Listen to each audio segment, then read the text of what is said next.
15 अक्टूबर को global hand washing day है। अपने और अपनों की सेहत की सलामती चाहते हैं तो जान लीजिए, हाथ धोना है बेहद जरूरी। इसलिए हाथों की धुलाई भी कड़ाई भी दोनों जरूरी हैं। 1100 से अधिक हत्याएं, हजारों गिरफ्तारियां, लाखों लोगों का पलायन, इसके अलावा महिलाओं के साथ बलात्कार, गांव में हिंसक छापेमारियां, धार्मिक स्थलों पर हमले और विरोधियों को गायब करने जैसी घटनाएं दिनचर्या का हिस्सा बन चुकी हैं। ये म्यांमार में हुए तख्तापलट का अब तक का हासिल है। 1 फरवरी 2021 को सेना ने लोकतांत्रिक तरीके से चुनी हुई सरकार को कुर्सी से उतारकर जेल में बंद कर दिया था। ये सब किस लिए किया गया? जैसा कि हर तानाशाह कहता है, उसने भी वही बात दोहराई थी। क्या ये पूरा तामझाम डेमोक्रेसी को बचाने के लिए किया जा रहा है? डेमोक्रेसी को बचाने का सबसे आसान उपाय यही है कि उसे उठाकर पिंजड़े में बंद कर दो। तानाशाही शासक यही झुंझुना दिखाकर अपनी निरंकुशता को जायज ठहराते रहे हैं। म्यांमार में उसी परंपरा का पालन हुआ है। तख्तापलट के 8 महीने बाद म्यांमार के हालात और बिगड़े ही हैं। सैन्य सरकार का दमन जारी है। उन्होंने बाहर इतना खतरा पैदा कर दिया है कि डेमोक्रेसी को धूप दिखाने की कोई जहमत नहीं उठाई जा रही। आपातकाल लगाते समय कहा गया था कि अगले 1 बरस में फिर से चुनाव कराए जाएंगे। अगस्त 2021 में सेना अपने वादे से पलट गई। उसने कहा कि 2023 तक कोई चुनाव नहीं होगा। 2023 तक वे अपनी जुबान पर कायम रहेंगे, कहा नहीं जा सकता। तो आज बताएंगे म्यांमार में इस समय के हालात क्या हैं, सेना चर्च और पादरियों को निशाना क्यों बना रही है, क्या म्यांमार में सिविल वॉर शुरू होने वाला है, और तख्ता पलट से ठीक पहले राष्ट्रपति को किसने धमकी दी थी। नमस्ते, मेरा नाम है दिव्यांशी और आप देखना शुरू कर चुके हैं दी लल्लन टॉप का इंटरनेशनल खबरों का डेली बुलेटिन दुनियादारी। 2021 की शुरुआत में दुनिया कोरोना महामारी को हराने की कोशिश कर रही थी। कोरोना की वैक्सीन को अप्रूवल मिल रहे थे। कई देशों ने वैक्सीनेशन प्रोग्राम भी शुरू कर दिया था। उसी समय म्यांमार में कुछ और ही खेल चल रहा था। 1 फरवरी की सुबह अचानक से खबर फ्लैश हुई, म्यांमार में तख्तापलट, राष्ट्रपति और प्रधानमंत्री गिरफ्तार। यह खबर अप्रत्याशित थी और नहीं भी थी। ऐसा क्यों? इसकी वजहें आपको बताते हैं। नवंबर 2020 में म्यांमार में आम चुनाव हुए।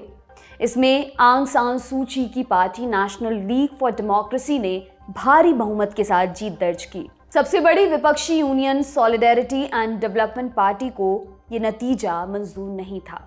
उसने आरोप लगाया कि चुनावों में धांधली हुई है। यूएसडीपी ने दोबारा चुनाव कराने की मांग भी कर दी, हालांकि ये मांग नहीं मानी गई। चुनावी नतीजों के बाद सरकार बनाने की बारी आई। 1 फरवरी 2021 का दिन तय किया गया। इस दिन नई संसद की बैठक होने वाली थी।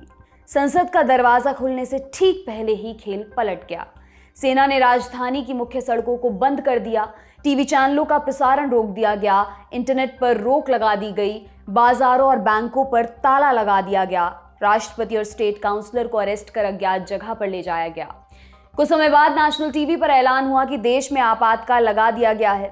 सत्ता की बागडोर सेना प्रमुख मिन आंग लाइंग को सौंप दी गई है। म्यांमार में सैन्य शासन का लंबा इतिहास रहा है। वहां 1962 से 2011 तक मिलिट्री हुंटा का शासन रहा है।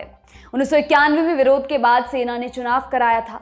वो चुनाव भी एनएलडी ने जीता था। सेना ने नतीजों को रद्द कर दिया।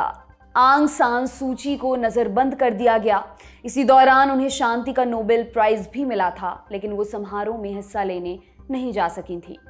म्यांमार में पहली बार फ्री इलेक्शन 2015 में हुए। इसमें फिर से एनएलडी की जीत हुई।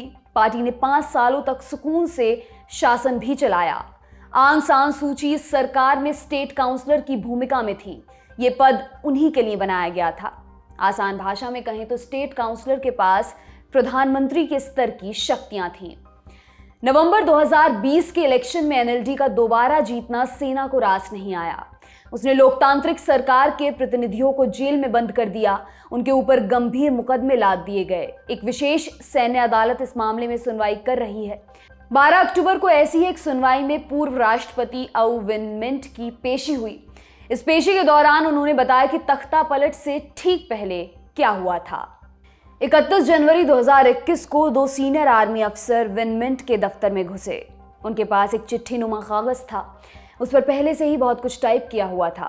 अफसरों ने राष्ट्रपति से कुछ मिनट बात की, फिर बोले, राष्ट्रपति महोदय, आपकी तबीयत ठीक नहीं लग रही है, आप बीमार हो चुके हैं, ऐसे में देश चलाना आपके बस की बात नहीं है।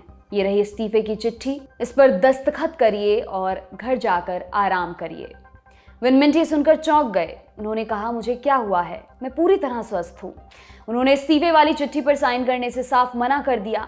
उन्होंने कहा कि मैं इस पर साइन करने से पहले मरना पसंद करूंगा। इस पर अफसरों ने उन्हें गंभीर परिणाम भुगतने की धमकी दी। इस घटना के कुछ घंटे बाद ही विन मिंट सेना की हिरासत में थे। उनकी जगह पर उपराष्ट्रपति मिंट स्वे को राष्ट्रपति बना दिया गया था, जिन्होंने आपातकाल लगाकर सैन्य तख्तापलट का रास्ता साफ कर दिया। विरोधी नेताओं के ऊपर चल रही सुनवाई में प्रेस या आम जनता को जाने की इजाजत नहीं है। जो कुछ अंदर घट रहा है वो वकीलों के जरिए बाहर आ रहा है। विन मिंट और आंग सान सू की पर जनता को हिंसा के लिए भड़काने का आरोप भी लगा है। इस पर उन्होंने कहा है कि जब पार्टी के फेसबुक पेज से प्रोटेस्ट के लिए कहा जा रहा था, उस समय वे हिरासत में थे, उन्हें इसके बारे में कोई जानकारी नहीं है, इसलिए उकसावे का आरोप उन पर फिट नहीं बैठता। इसी मामले में आंग सान सू की भी पहली बार अपना बयान दर्ज करवाएंगी। अदालत में आंग सान सू की पर वॉकी टॉकी की अवैध खरीदारी और इलेक्शन कैंपेन के दौरान कोरोना प्रोटोकॉल्स का पालन न करने को लेकर भी मुकदमा चलेगा। भ्रष्टाचार के मामले में आरोप साबित होने पर उन्हें 15 बरस की सजा भी हो सकती है। इसके अलावा उनके ऊपर ऑफिशियल सीक्रेट्स एक्ट के उल्लंघन का आरोप भी है। इस मामले में 14 बरस तक की कैद का प्रावधान है। म्यांमार में और क्या क्या चल रहा है। चिन ह्यूमन राइट्स ऑर्गेनाइजेशन यानी कि CHRO म्यांमार के चिन लोगों और हाशिए पर रह रहे दूसरे लोगों के मानवाधिकारों की रक्षा के लिए काम करती है। ये संस्था 1995 में स्थापित हुई थी। CHRO ने तख्तापलट के बाद की 20 घटनाएं दर्ज की हैं, जिसमें सेना ने अल्पसंख्यक ईसाइयों को अपना निशाना बनाया। ईसाई म्यांमार की आबादी में 6% की हिस्सेदारी रखते हैं। म्यांमार में बौद्ध बहुसंख्यक हैं। सेना और सरकार में बौद्ध लोगों का एक अधिकार है। चिन स्टेट में 5 लाख की आबादी रहती है। इनमें से 85% ईसाई हैं। 19 सितंबर को सेना ने चिन स्टेट के एक गांव में आग लगा दी। आग बुझाने आए एक पादरी को गोली मार दी गई। हत्या के बाद सैनिकों ने उसकी उंगली काटकर अंगूठी निकाल ली। ये इकलौती बर्बरता नहीं है। अल जजीरा की रिपोर्ट के अनुसार 1 फरवरी के बाद से सेना ने कई चर्चों को तबाह कर दिया। बड़ी संख्या में पादरियों को अरेस्ट किया गया। कई ऐसे मामले भी सामने आए हैं जिसमें चर्च को मिलिट्री बेस में बदल दिया गया।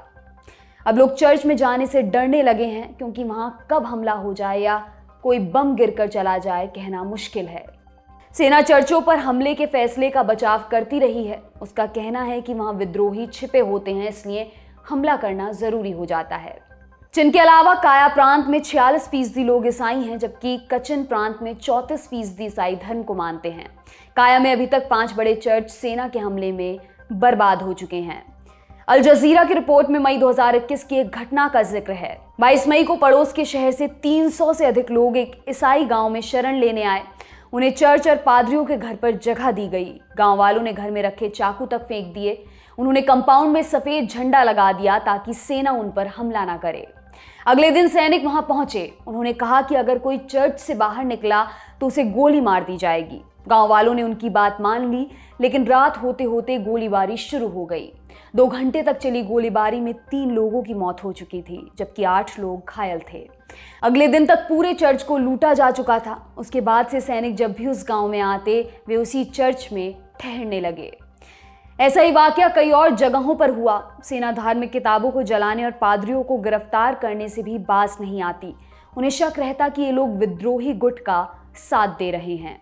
विद्रोही गुट क्या कर रहे हैं? उन्होंने सेना के खिलाफ छापामार लड़ाई जारी रखी है। मीडिया रिपोर्ट्स के अनुसार अभी तक 1500 से अधिक सैनिकों को मारा गया है। इन हमलों का बदला लेने के लिए सेना आम लोगों की जान लेती है। सैनिक गांव को जलाकर चले जाते हैं। लंबे समय से इसी तरह बदले की लड़ाई चल रही थी। अब सेना आर पार के मूड में आ गई है। म्यांमार नाउ की रिपोर्ट के अनुसार सैन्य सरकार निर्णायक लड़ाई की तैयारी कर रही है। अपर म्यांमार में 3000 सैनिकों को तैनात किया गया है। सैन्य अधिकारियों के परिवारों को उन इलाकों से शिफ्ट किया जा रहा है। दावा किया जा रहा है कि आने वाले कुछ समय में सेना और विद्रोही गुटों के बीच जबरदस्त लड़ाई छिड़ने वाली है। सेना विद्रोहियों के मनोबल को तोड़ने के इरादे से ऑपरेशन प्लान कर रही है। अगर वो इसमें सफल रहे तो म्यांमार में लोकतंत्र का ख्वाब और दूर हो जाएगा। ये तो हुई म्यांमार की स्थानीय नीति। अंतर्राष्ट्रीय मंच पर म्यांमार को लेकर क्या चल रहा है, ये भी आपको बताते हैं।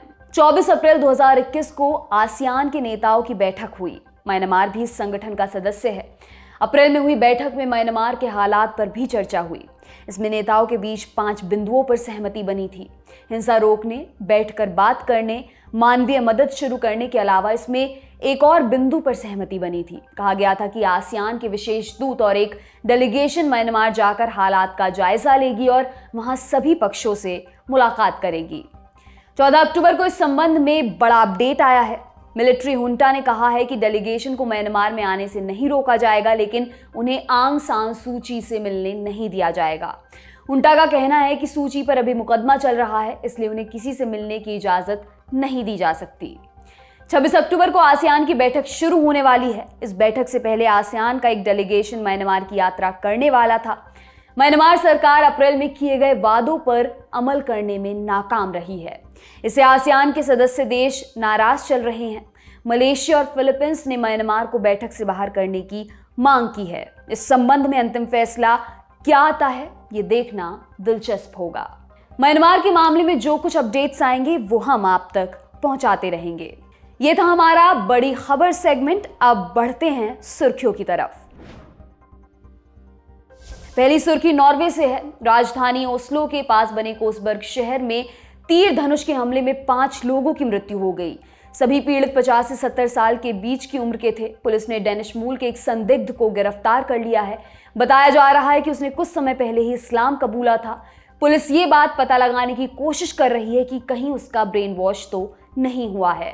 नॉर्वे में आमतौर पर पुलिस हथियार लेकर नहीं चलती। हमले के बाद पुलिस को एहतियात के तौर पर हथियार रखने के लिए कहा गया है। जुलाई 2011 के बाद से नॉर्वे में हुआ ये सबसे संगीन हमला है।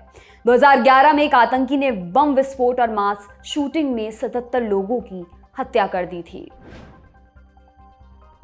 दूसरी सुर्खी ताइवान से है। 14 अक्टूबर की सुबह ताइवान के आनशेंग में एक 13 मंजिला इमारत में आग लग गई। इस आगजनी में 46 लोगों की मृत्यु हो गई, जबकि 40 से अधिक लोग घायल बताए जा रहे हैं। मीडिया रिपोर्ट्स के अनुसार वहां मौजूद लोगों ने धमाके की आवाज सुनी थी। फिलहाल आग को बुझा लिया गया है। घायलों का इलाज चल रहा है। पुलिस ने घटना की जांच शुरू कर दी है। इमारत की निचली मंजिलों में एक समय सिनेमा हॉल, बार और रेस्टोरेंट्स चलते थे। बंद होने के बाद नीचे वाले फ्लोर्स को खाली छोड़ दिया गया था। ऊपरी मंजिल के अपार्टमेंट्स में अधिकतर बूढ़े और विकलांग लोग रह रहे थे। आज की तीसरी और अंतिम सुर्खी श्रीलंका से है। श्रीलंका सरकार ने पूर्व नेवी चीफ वसंथा कर्णनगोडा पर लगाए गए चार्जेस वापस ले लिए हैं। वसंथा पर हत्या की साजिश रचने के आरोप थे। इस मामले में दोषी पाए जाने पर उन्हें मौत की सजा मिल सकती थी। 2019 में पुलिस ने अदालत में बताया था कि नौसेना की अवैध हिरासत में 11 युवाओं की हत्या हुई। उनकी लाश का कभी पता नहीं चल सका। 2008 से 2009 के बीच अमीर परिवार के बच्चों की किडनैपिंग अचानक से बढ़ गई थी। उन्हें छोड़ने के बदले में फिरौती वसूली जाती थी। कई बार पैसे मिलने के बाद भी बच्चों को मार दिया जाता था। इसी मामले में 14 लोग आरोपी बनाए गए थे। वसंथा इन 14 आरोपियों में से एक थे। आरोप हटाए जाने के बाद न्याय का रास्ता बंद हो चुका है। मानवाधिकार संगठन एमनेस्टी इंटरनेशनल ने श्रीलंका सरकार को कारण बताने के लिए कहा है। आज का दुनियादारी यहीं पर समाप्त होता है। अगले हफ्ते फिर मुलाकात होगी। इसी उम्मीद के साथ विदा लेती हूँ। शुक्रिया। शुभ रात्रि।